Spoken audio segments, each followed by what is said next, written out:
No soy alguien que se asuste con facilidad. Vivo en la Ciudad de México desde que nací y como cualquier capitalino estoy acostumbrado a lo caótico del transporte público. He tomado el metro a todas horas, en la mañana cuando la gente va apretujada como sardinas, en la tarde con el calor sofocante y también en la noche, cuando las estaciones están casi desiertas y los vagones se sienten fríos y ajenos.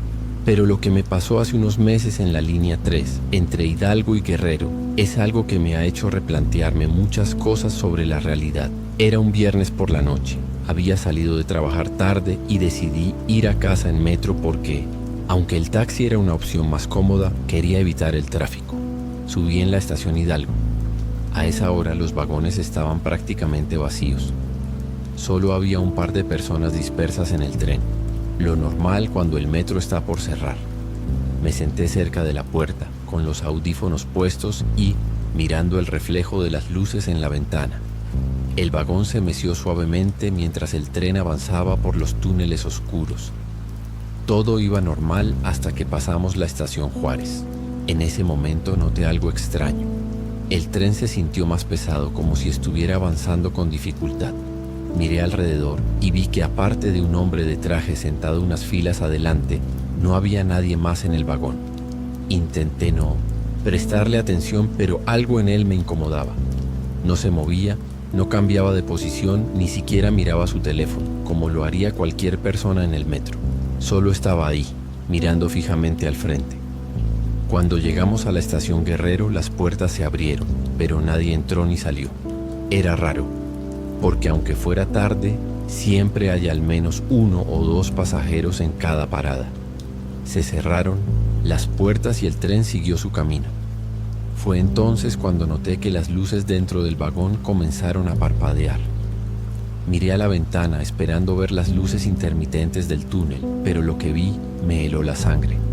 El túnel parecía no tener fin. No había anuncios de estaciones. No había luces en la pared indicando la próxima parada. Solo oscuridad. El hombre de traje seguía sin moverse. Me di cuenta de que no había escuchado el sonido del tren deteniéndose ni el anuncio de la próxima estación. La sensación de peso en mi pecho aumentó. Algo estaba mal. Intenté desbloquear mi teléfono, pero la pantalla estaba negra, como si se hubiera quedado sin batería. Me levanté y caminé hasta la puerta del vagón siguiente. Normalmente, entre vagones se puede ver el movimiento del tren al girar en las curvas, pero al mirar por la ventana solo vi oscuridad, como si el vagón estuviera flotando en la nada. Regresé a mi asiento tratando de no entrar en pánico. Me repetía a mí mismo que había una explicación lógica, que tal vez era una falla eléctrica o una detención momentánea. Pero entonces el hombre de traje habló. No deberías estar aquí. Su voz era baja, casi un susurro, pero la escuché claramente en el silencio del vagón. Mi corazón se aceleró. Me obligué a mirarlo y noté que su rostro estaba extrañamente borroso, como si la luz no reflejara bien en él.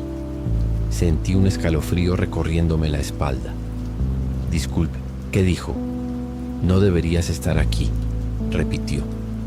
Este tren no es para ti. El vagón se sacudió violentamente.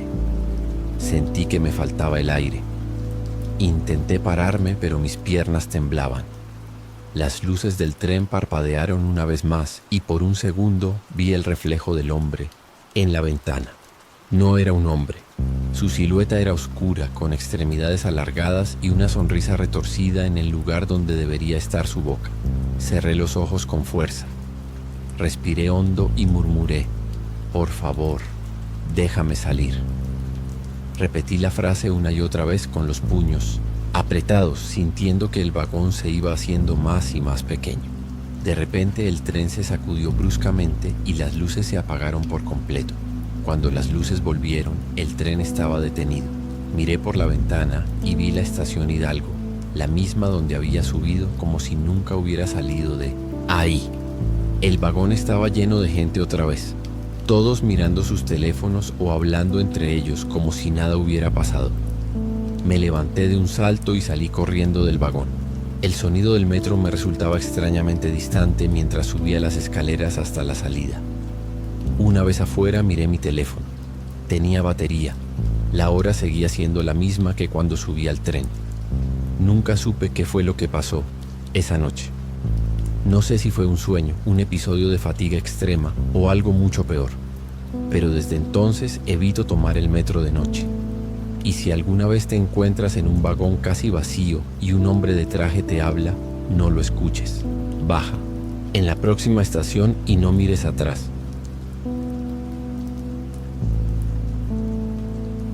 Nunca pensé que escribiría esto, pero necesito sacarlo de mi sistema. Me llamo Andrea y lo que voy a contar me pasó hace poco. Una noche de viernes en la Ciudad de México. Nunca he sido de las que creen en lo paranormal, pero después de lo que viví, no estoy tan segura. Esa noche había salido con unos amigos a un bar en la colonia Roma. Todo estuvo bien, nos reímos, bebimos un poco y cuando dieron las 3 de la mañana, decidí que ya era hora de irme a casa. Como siempre, abrí la app de taxis en mi celular y pedí un viaje. La tarifa era algo alta, pero no tenía otra opción. El auto llegó rápido, un sedán negro que coincidía con la descripción en la app. Pero lo raro fue que, cuando se detuvo frente a mí, la puerta trasera se abrió sola. Me quedé un momento, parada, esperando ver al conductor girarse o decir algo. Pero nada. Pensé que quizás era un sistema automático, algunos coches modernos lo tienen. Así que sin pensarlo demasiado, me subí. El interior olía a plástico nuevo, pero también había un ligero olor a cera quemada. Cerré la puerta y miré la pantalla del tablero para verificar mi ruta. Pero la pantalla estaba apagada. Aún así, el auto arrancó sin problemas. Buenas noches, dije en voz baja, esperando una respuesta del conductor. Pero no hubo ninguna. La incomodidad comenzó a crecer. Miré hacia el asiento delantero y noté que el retrovisor estaba doblado hacia arriba, como si el conductor no quisiera verme. Decidí revisar la app para ver su nombre y foto, pero la aplicación se congeló y no cargaba nada. Sentí un escalofrío recorrerme la espalda al llegar a una esquina poco iluminada. Decidí romper el silencio. ¿Todo bien?, pregunté con voz tensa. Fue entonces cuando vi algo que nunca olvidaré. El conductor giró la cabeza lentamente hacia mí, pero no tenía rostro. No había ojos, nariz ni boca, solo una superficie lisa como cera derretida. El pánico me paralizó por un segundo. Luego grité. Intenté abrir la puerta, pero los seguros estaban activados. «Sáqueme de aquí», grité golpeando la ventana. El auto aceleró de repente. Sin pensarlo, me lancé contra la manija y tiré con todas mis fuerzas. La puerta finalmente se abrió y salté del auto en movimiento. Rodé por el asfalto, sintiendo el ardor en mis brazos y piernas. Cuando me incorporé, jadeando, el auto ya no estaba. No había luces traseras, ni el sonido de un motor alejándose. Nada. Era como si nunca hubiera estado ahí. Un taxi tradicional pasaba por la avenida y el chofer frenó de golpe al verme tirada en la calle. Me ayudó a levantarme y cuando le expliqué lo que había pasado, me miró con el ceño fruncido. Me dijo que muchas personas habían reportado algo parecido en esa zona, pero que nadie podía explicarlo. Cuando revisé mi celular, la app no tenía ningún registro de mi viaje, como si nunca lo hubiera pedido. Desde esa noche ya no tomo taxi sola y si alguna vez necesito un ride, me aseguro de ver bien al conductor antes de subirme. Lo que vi esa noche sigue atormentándome. Y aunque intento explicarlo con lógica, hay algo dentro de mí que sabe que lo que pasó no fue normal. A cualquiera que leí esto, tengan cuidado. No suban a cualquier auto, sin importar cuán confiable parezca.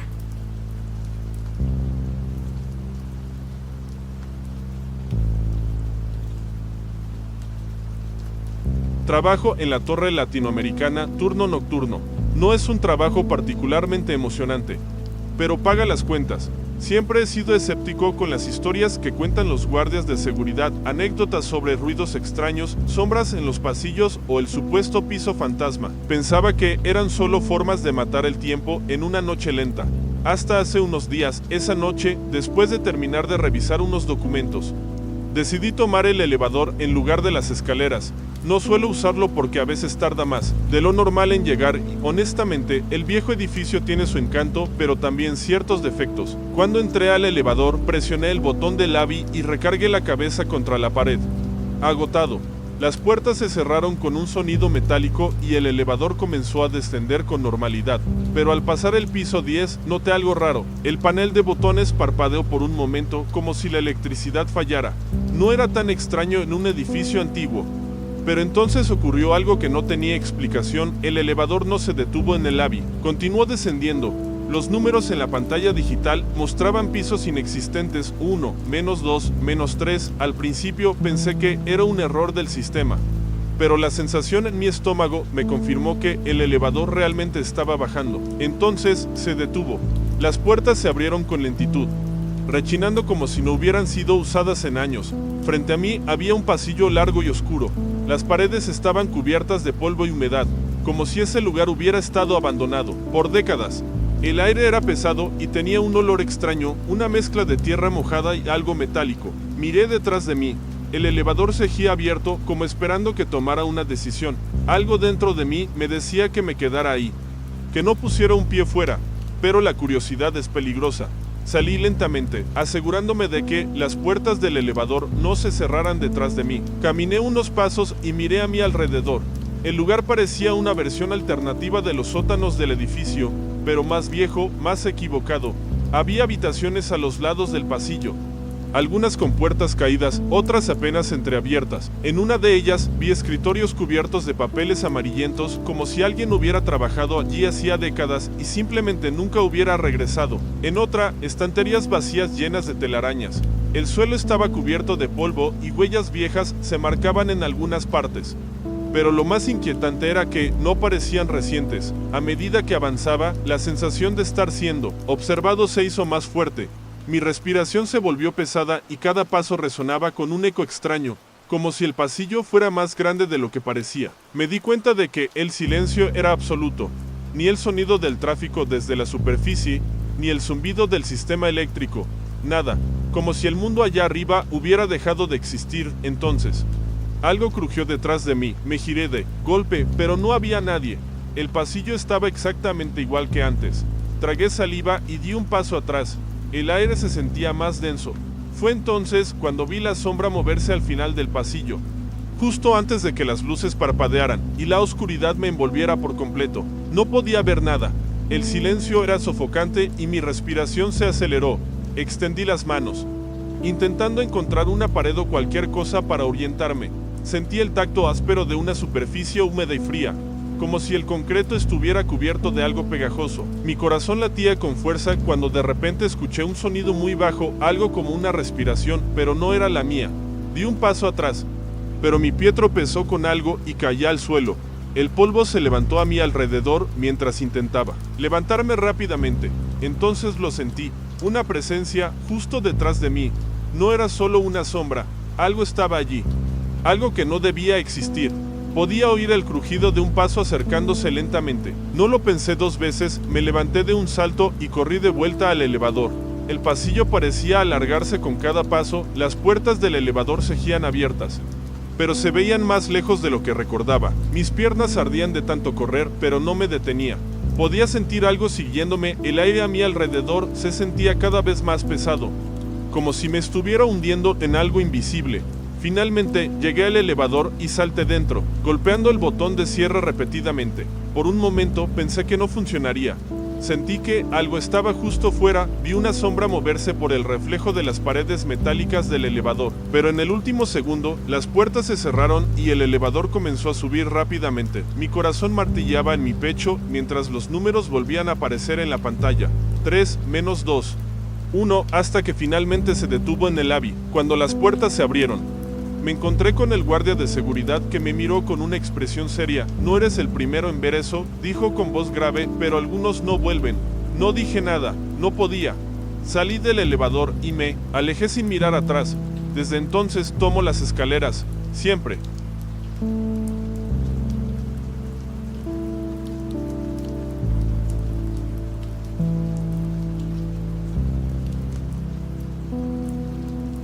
Me llamo Daniel y esto que voy a contar me pasó hace apenas un año. Vivo en la unidad habitacional Nonoalco Tlatelolco, un conjunto de edificios históricos con una carga de energía pesada. Desde que me mudé aquí, Siempre escuché historias sobre los fantasmas de Tlatelolco, ecos de voces en los pasillos, sombras moviéndose entre los edificios y, lo que más me inquietaba, las llamadas telefónicas sin respuesta. Eran cerca de las 2 de la mañana cuando recibí una llamada de un número desconocido. No suelo contestar números que no tengo guardados, pero algo en mi interior me dijo que respondiera. Al otro lado de la línea, lo único que escuché fue una estática intermitente y lo que parecía ser un murmullo lejano, como si alguien estuviera tratando de hablar pero sin la fuerza para hacerlo. «Hola», dije, pero no obtuve respuesta. Colgué. Minutos después, el teléfono sonó de nuevo. El mismo número. Volví a contestar, y esta vez el murmullo se convirtió en un susurro más claro, aunque distorsionado. No entendía las palabras, pero la voz sonaba angustiada. «¿Quién es?», pregunté, sintiendo como un escalofrío me recorría la espalda. Lo único que escuché antes de que la llamada se cortara fue algo que sonó como «ayuda». Después de colgar, sentí que mi departamento estaba más frío de lo normal. Salí al balcón para despejarme y sexta hacia la explanada de la Plaza de las Tres Culturas. En la tenue iluminación de los faroles, me pareció ver a alguien de pie en medio del espacio vacío. Era una figura inmóvil, apenas visible en la penumbra. Mi teléfono sonó otra vez y el sonido me sacudió. Sin mirar el número, contesté. Esta vez, la voz era más clara, pero más desesperada. «No me dejes solo», dijo. Pude escuchar el temblor en su tono, como si estuviera a punto de llorar.